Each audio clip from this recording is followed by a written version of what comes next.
All right. Hello. Today we are going to be doing chapter 25, sections 1 through 3, and we are going to be looking at the conservative movement and Presidents Reagan and Bush, and then also looking a little bit at some of the social issues of the 1980s. So let's go ahead and get started.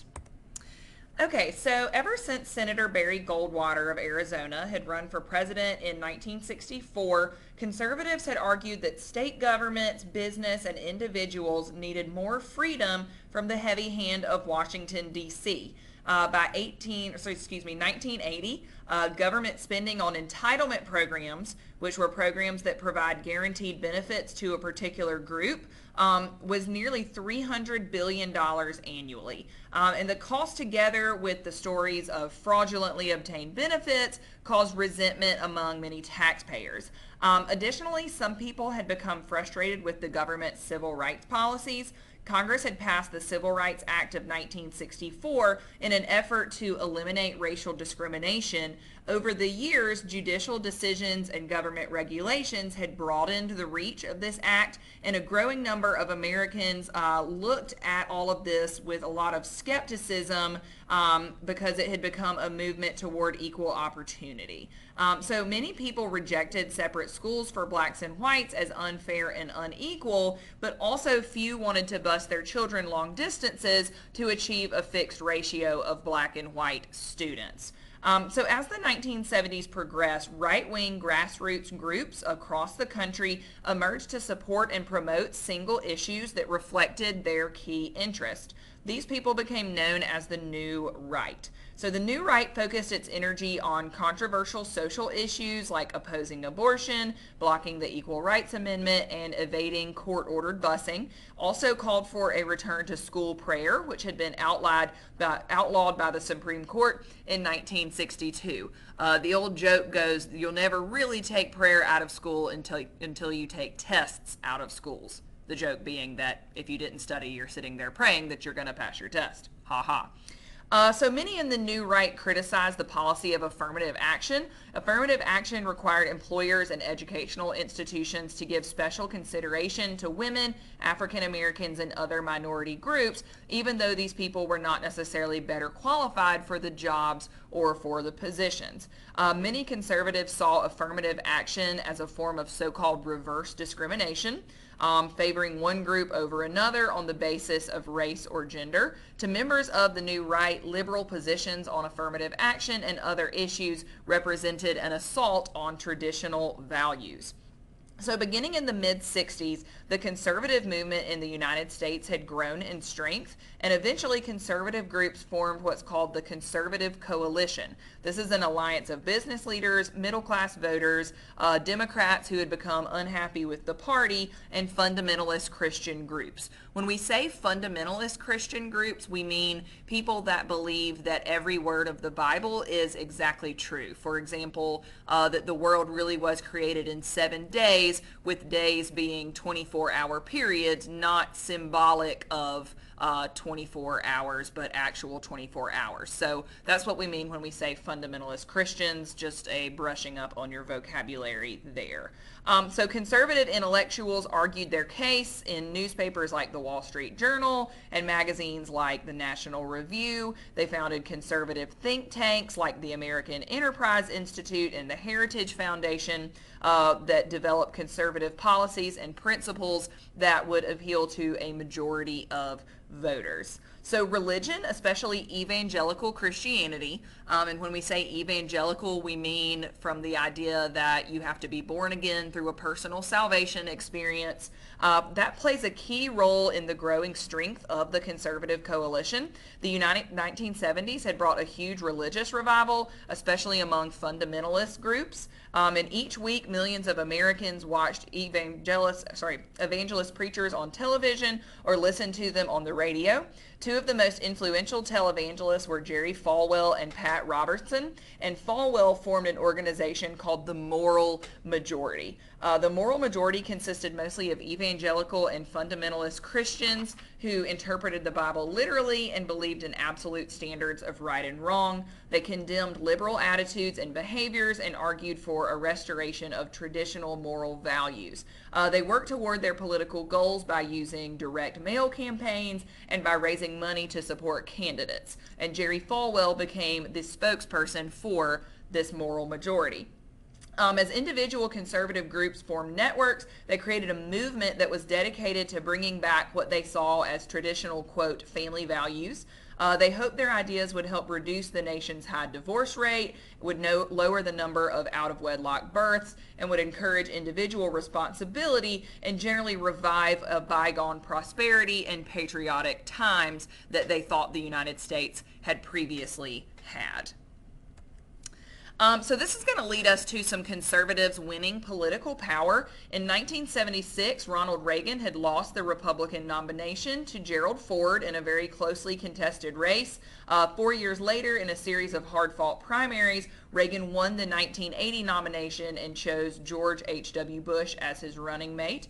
Reagan and Bush ran against the incumbent president and vice president, Jimmy Carter and Walter Mondale, who were nominated again by the Democrats despite their very low standing in the polls. So Reagan had originally been a New Deal Democrat. He was Democrat through and through. He had become a conservative Republican during the 1950s. He claimed that he had not left the Democratic Party, but that the Democratic Party had left him.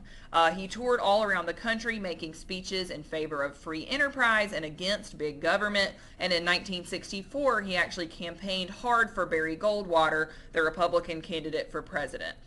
It was his speech supporting Goldwater in October of '64 that made him a serious candidate for public office. In '66, he was elected governor of California, and then in 1970, he was re-elected governor of California.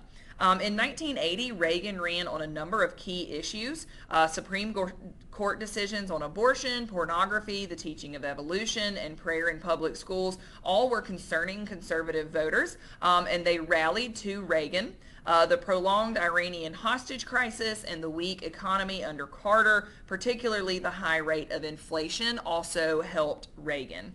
So thanks in part to his acting career and his long experience in the public eye, Reagan was also an extremely effective candidate. In contrast to Carter, who often seemed stiff and nervous, Reagan was relaxed and charming and affable. He had a lot of little quips like, "I believe the best social program is a job. As government expands, liberty contracts. Government is not a solution to our problem. Government is the problem." He also said, "A recession is when your neighbor loses his job. A depression is when you lose yours. And recovery is when Jimmy Carter loses his." So Reagan had this way of simplifying complex issues and presenting really clear-cut answers to things that didn't necessarily have clear-cut answers.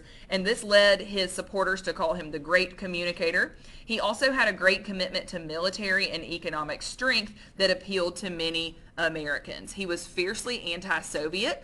He called the Soviet Union the evil empire and condemned them for their lack of religion and their atheism. And this especially appealed to that fiercely conservative Christian base that was developing. And he really set out to make the U.S. and Soviet Union conflict one of the godless Russians versus the godly Americans. And that very much appealed to this growing conservative religious base.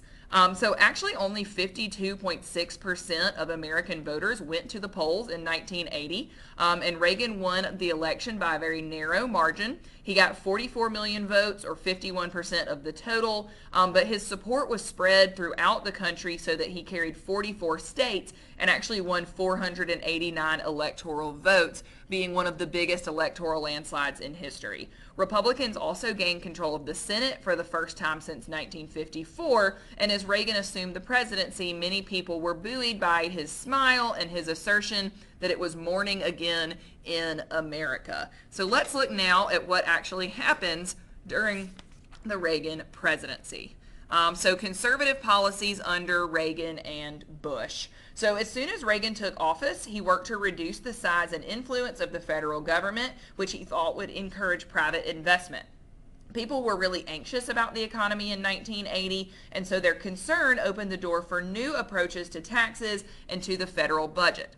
So Reagan's strategy for downsizing the federal government included deep cuts in government spending on social programs. His cuts did not affect all segments of the population equally. Entitlement programs that benefited the middle class, such as Social Security, Medicare, and veterans pensions, remained intact, but Congress slashed by 10% the budget for programs that benefited other groups, especially the working class, like urban mass transit, food stamps, welfare benefits, job training, Medicaid, school lunches, and student loans. So Reagan also enacted a program called Reaganomics, and it rested heavily upon supply-side economics. So the theory of supply-side economics says that if people paid fewer taxes, they would save more money. Banks could then loan that money to businesses, which could invest the money in resources to improve productivity. The supply of goods would then increase, which would drive down prices. So at Reagan's urging, Congress lowered income taxes by about 25% over a 3-year period, and that is called Reaganomics. So at the same time, Reagan authorized increases in military spending that more than offset the cuts in social programs. Beginning in 1981 and again in 1984, the Defense Department budget almost doubled. The president revived 2 controversial weapons systems, the MX missile and the B-1 bomber. And in 1983, Reagan asked the country's scientists to develop a missile defense system that would keep Americans safe from enemy missiles. It was officially called the Strategic Defense Initiative, or SDI, but it quickly became known as Star Wars, and it was estimated that the system would cost trillions of dollars. So while Reagan was charting a new course for the American economy, the economy itself was sinking into recession. Lasting from July 1981 to November 82, it was the most severe recession since the Great Depression. However, early in 1983, an economic upturn began as consumers went on a spending spree. Their confidence in the economy was bolstered by tax cuts, a decline in interest rates, and lower inflation. The stock market during this time surged, unemployment declined, and the gross national product went up by almost 10%. This stock market boom lasted until 1987, when the market crashed, due in part to automated and computerized buying and selling systems, but the market recovered and then continued its upward climb. So beneath the surface of this recovery lay some problems that continued to plague the economy. Tax cuts had helped the rich, while social welfare cuts had hurt the poor. Despite large reductions in parts of the budget, federal spending still outstripped federal revenue, and budget deficits were growing. So even though Reagan backed away from supply-side economics in 82 and imposed new taxes, they weren't enough to balance the budget, and by the end of his first term, the national debt had almost doubled. So another area where we see a very conservative movement and policy under Reagan is in the Supreme Court. So one of the most important ways that Reagan accomplished his conservative goals was through his appointments to the Supreme Court. Reagan nominated Sandra Day O'Connor, Antonin Scalia, and Anthony M. Kennedy to fill the seats left by retiring judges. President Bush later made the court even more conservative when David H. Souter replaced retiring Justice William Brennan. Bush also nominated Clarence Thomas to take the place of Thurgood Marshall, but controversy exploded around Thomas because of some allegations of sexual harassment. Thomas eventually was approved and became a Supreme Court justice. So Reagan and Bush appointments to the Supreme Court ended the liberal control over the court that had begun under Franklin D. Roosevelt. These appointments became significant as the court revisit constitutional issues related to discrimination, abortion, and affirmative action. In 1989, the court, in a series of rulings, restricted a woman's right to an abortion, also posed new restrictions on civil rights laws that had been designed to protect the rights of women and minorities, and during the 1990 to 91 session, the court narrowed the rights of arrested persons. So all of this is also going to involve a lot of economic deregulation. So Reagan achieved one of his most important objectives, which was reducing the size and power of the federal government, in part by cutting federal entitlement programs, but also through deregulation. Deregulation is the cutting back of federal regulation of industry. So as part of his campaign for smaller government, Reagan removed price controls on oil and eliminated federal health and safety inspections for nursing homes. He also deregulated the airline industry and the savings and loan industry. This increased competition and often resulted in lower prices for consumers, but a lot of those government regulations that help keep people safe were now gone.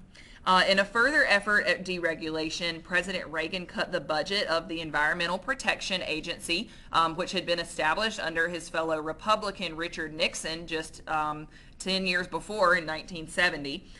So that had been established to fight pollution and conserve natural resources. Reagan ignored pleas from Canada to reduce acid rain and appointed opponents of the regulations to enforce them.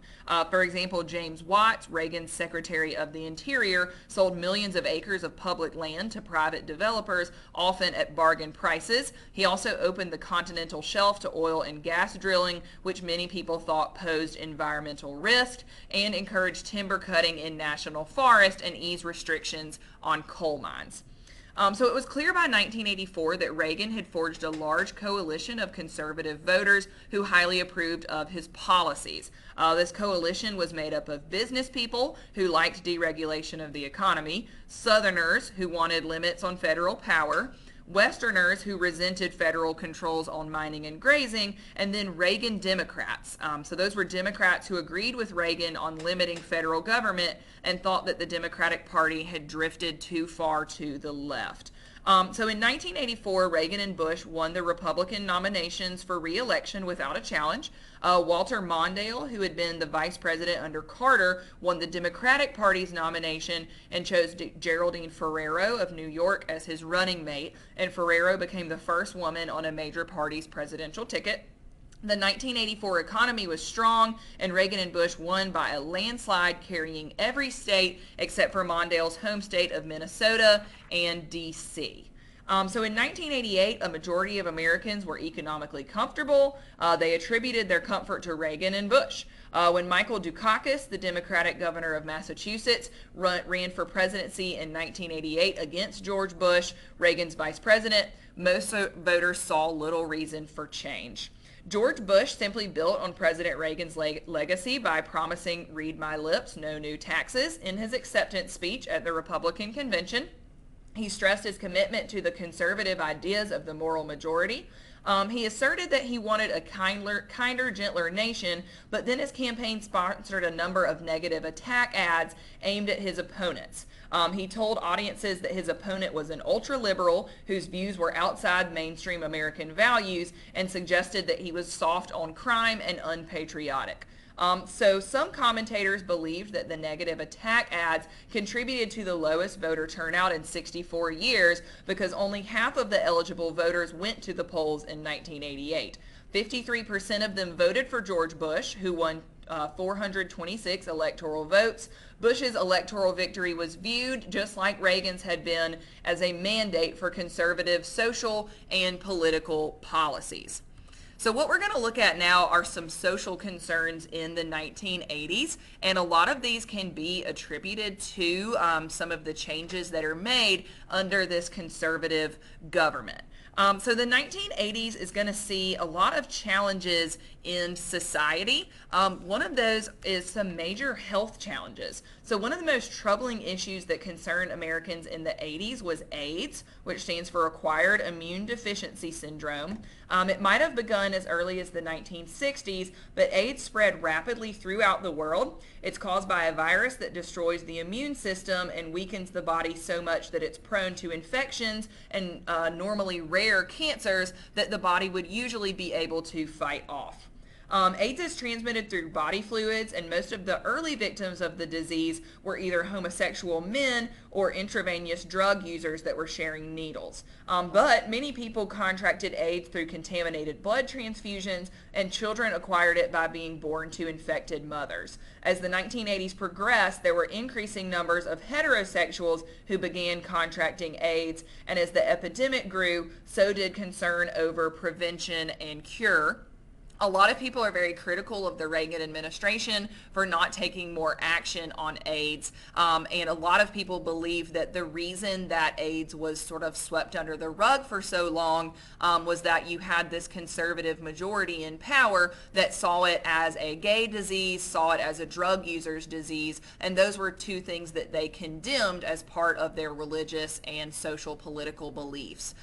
So that is one criticism that's often lobbied against this administration.